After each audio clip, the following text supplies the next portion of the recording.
안녕하세요. 사연을 부탁해입니다. 오늘의 사연을 소개하기에 앞서 구독, 좋아요 부탁드립니다.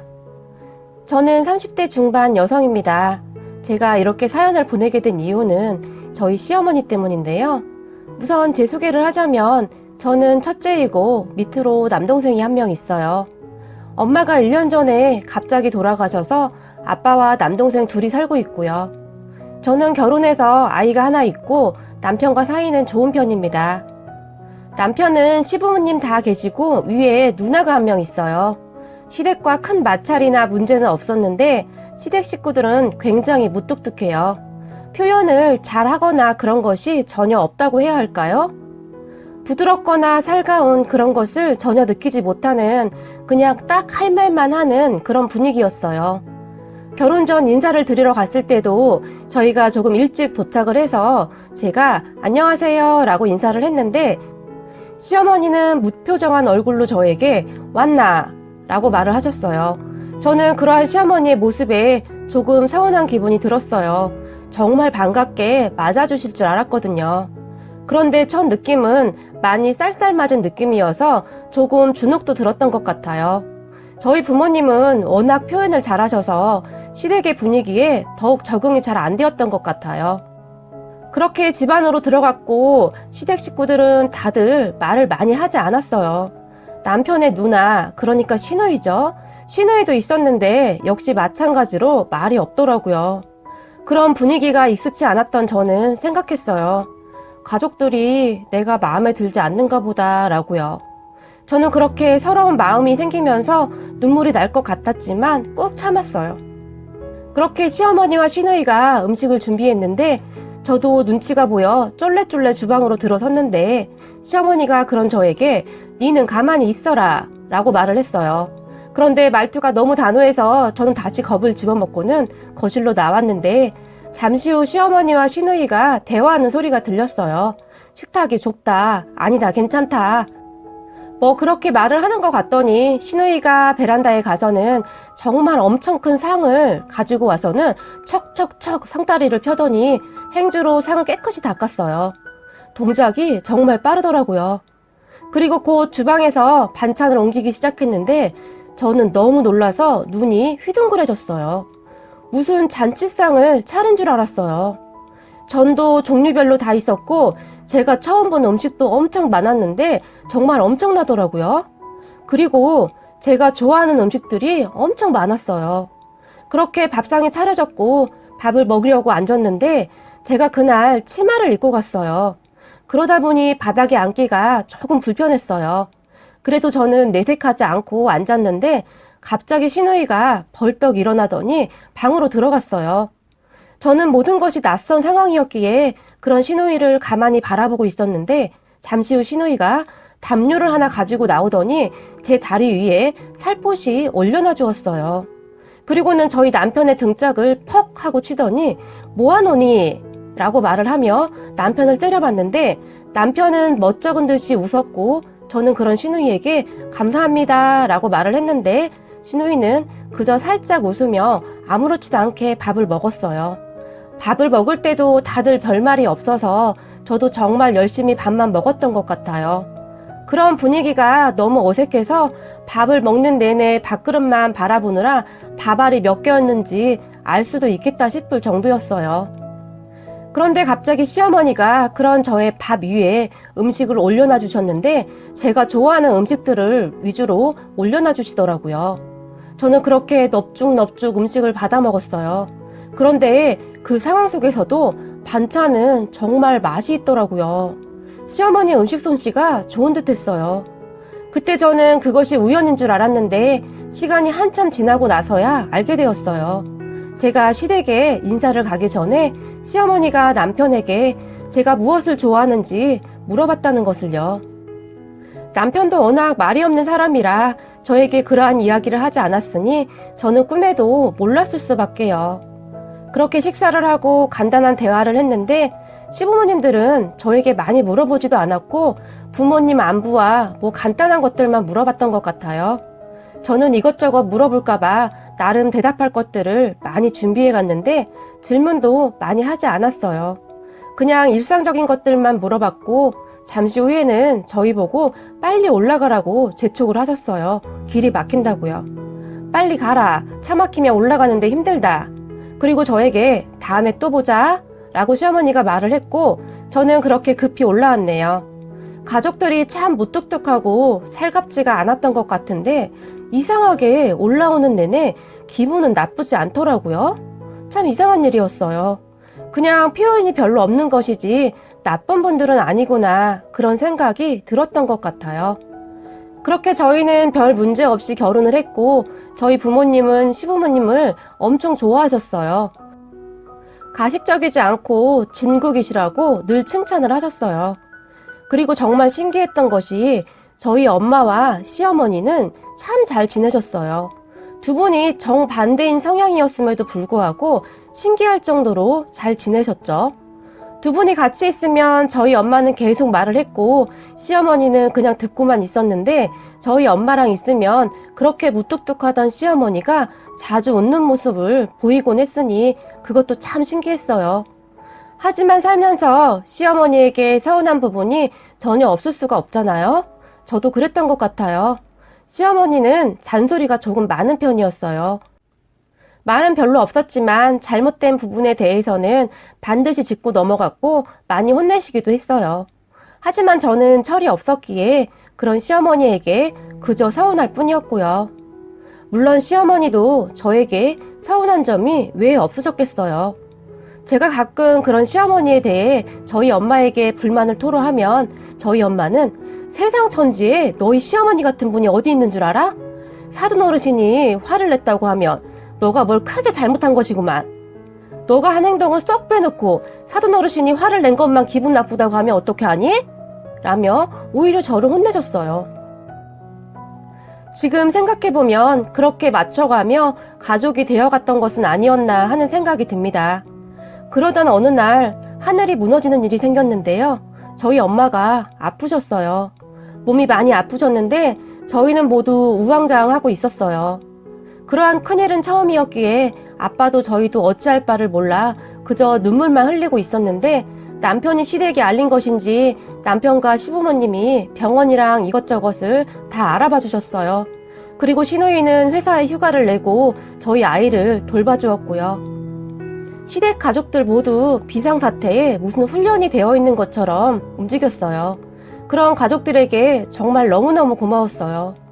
그렇게 모두가 노력을 해주었음에도 불구하고 저희 엄마는 1년 정도 항암 치료를 받으시다가 돌아가셨고 저는 정말이지 세상이 무너지는 그런 기분이었어요. 엄마 장례를 치르는 동안에도 시댁 가족들은 모든 것들을 다 세심히 챙겨주었고 시어머니는 저에게 니는 맏딸이다. 정신 바짝 차려야 한대. 알겠냐? 정신 바짝 차리고 사돈 어르신 잘 챙기거라. 라고 말을 했지만 저는 너무나 큰 충격을 받은 터라 누구를 챙기고 할 그런 정신은 아니었어요. 그런 저에게 시어머니는 잔소리를 하셨는데 얼른 사돈 어르신 걱정 끼치지 말고 밥 먹어라. 네가 그리 울기만 하고 밥도 안 먹으면 사돈 어르신 심정이 어떻겠나? 라며 저를 나무라셨는데 저는 그 당시 그런 시어머니에게 정말 짜증이 났어요. 어머님, 저 좀 그냥 두세요, 제발! 이라며 울면서 처음으로 시어머니에게 말대꾸를 한 것 같네요. 하지만 시어머니는 그 뒤에도 꿋꿋이 저에게 잔소리를 했고 틈틈이 제 입에 무엇인가를 넣어주셨어요. 저는 그것이 무엇인지도 모르고 그냥 그렇게 받아 먹었던 것 같아요. 그렇게 엄마 장례식을 치르고 저는 몇 날 며칠, 아니죠. 거의 한두 달을 정신이 나간 사람처럼 살았는데 시누이가 저희 집에 자주 와서 그런 저를 챙겨주었어요. 지금 생각해보면 하루 이틀도 아니고 그런 저에게 짜증이 날 법도 했을 텐데 시누이는 무슨 사명감 같은 것을 갖고 정말 잘 참아주었어요. 제가 가끔 짜증도 막 냈거든요. 지금 생각해보면 정말 제정신이 아니었던 것 같아요. 그렇게 조금씩 정신을 차려갈 무렵 저희 아빠와 동생이 걱정이 되기 시작했어요. 엄마가 안 계시니 밥은 어떻게 드시는지, 집안 살림은 어떻게 하고 있는지 그제서야 걱정이 되기 시작했고 어느 날 친정으로 갔던 저는 그만 깜짝 놀라고 말았어요. 냉장고 문을 열었는데 냉장고에 반찬이 가득했어요. 그래서 제가 아빠와 동생에게 이 반찬들 다 뭐야? 사왔어? 라고 물었는데 아빠가 그 많은 것을 사오기는 어디서 사오겠니? 사돈 어르신이 보내주셨어. 라며 웃으셨어요. 저희 아빠가 웃는 모습을 참 오랜만에 봤던 것 같아요. 그리고는 아빠가 정말 힘이 들어서 입맛도 없었는데 참 산 사람은 사라진다고 사돈 어르신이 보내주신 반찬으로 요즘 삼시세끼 아주 잘 먹고 있다. 사돈 어르신 음식이 아주 맛이 있어. 라며 다시 웃으셨어요. 그리고 옆에 서 있던 제 동생은 누나, 그런데 사돈 어르신은 아빠와 내가 좋아하는 음식들을 어떻게 그렇게 잘 알고 계신 거야? 라며 제게 물었는데 저는 그만 눈물이 앞을 가려서 어찌 해야 할 바를 모르겠더라고요. 그렇게 저희 가족들은 시댁 가족들의 정성으로 조금씩 회복되어 가고 있었던 것 같아요. 엄마의 빈자리는 어찌할 수 없었지만 그러한 빈자리가 느껴지지 않도록 남편과 시댁 가족들은 정말 많이 애를 써주었어요. 시어머니는 그렇게 한동안 음식을 해서 택배로 보내주거나 가끔은 저희 친정에 직접 방문을 해서 음식을 가져다 주시기도 했어요. 가끔 시아버지가 운전을 해서 같이 오셨는데 저희 시아버지 차에 음식을 가득 싣고 그렇게 오셨어요.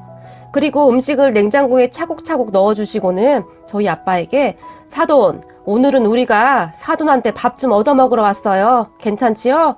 라며 활짝 웃으며 근처 식당으로 밥을 먹으러 가셨어요.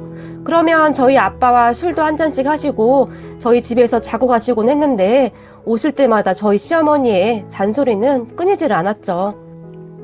하지만 이제는 저도 익숙해져서인지 아이고 우리 어머니 잔소리 또 시작하셨네 라고 웃어 넘기곤 했어요. 저도 이제 속 깊은 저희 시어머니의 마음을 이해할 정도로 성장해 있었거든요. 그렇게 별일 없이 시간이 지나갔는데 얼마 전에 저희 시어머니 때문에 제가 다시 펑펑 눈물을 흘리고 말았네요. 사실 얼마 전에 저희 엄마 제사였는데요. 저는 제사 음식을 한 번도 해본 적도 없었고 저희 친정도 제사를 따로 지낸 적이 없어요. 큰 댁에서 지내곤 했었으니까요. 그렇다고 제가 시댁 제사에 참석을 자주 한 것도 아니었고 저는 그렇게 첫 엄마 기일을 앞두고 눈앞이 깜깜해졌어요. 그렇게 저는 엄마 기일을 앞두고 음식을 사기로 했어요.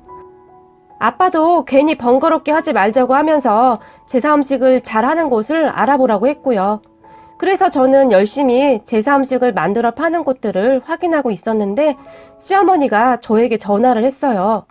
사돈 기일이 얼마 남지 않았는데 알고는 있나?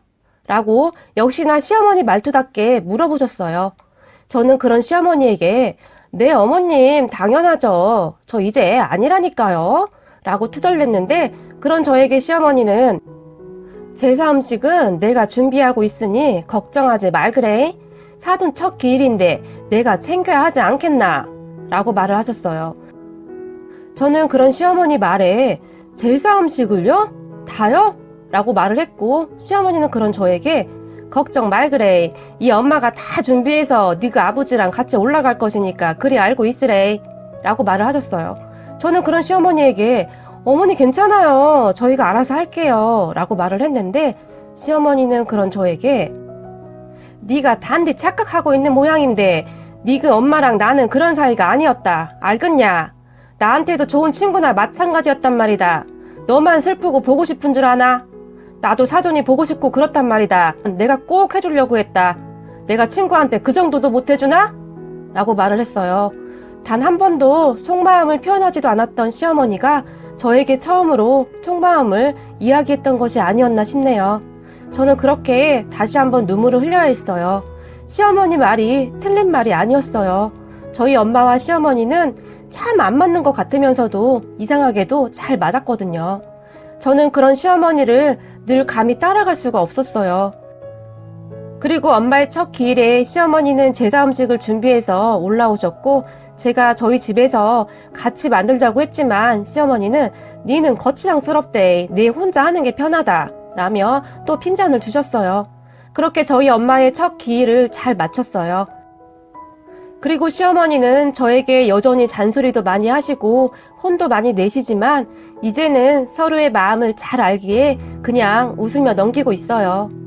어머님, 저는 어머님이 커다란 사랑에 감히 어떻게 보답을 해야 할지 모르겠습니다. 많이 부족하지만 늘 노력하는 며느리가 되겠습니다. 어머님, 많이 많이 사랑합니다. 제 이야기는 여기까지입니다. 오늘 글의 내용에 사투리가 있었으나 제가 사투리 표현을 하는 부분이 많이 부족했습니다. 이 부분은 구독자 여러분들의 많은 양해 부탁드립니다. 오늘은 2020년 새해 첫날입니다. 많이 부족했던 저희 영상을 재미있게 시청해 주시고 응원해 주셔서 감사한 마음이 가득할 뿐입니다. 사연을 부탁해는 항상 노력하는 마음으로 최선을 다하고 더욱 좋은 영상으로 찾아뵙도록 노력하겠습니다. 올 한 해에도 모두 건강하시고 좋은 일들만 가득하시기를 기원하겠습니다. 새해 복 많이 받으세요. 고맙습니다.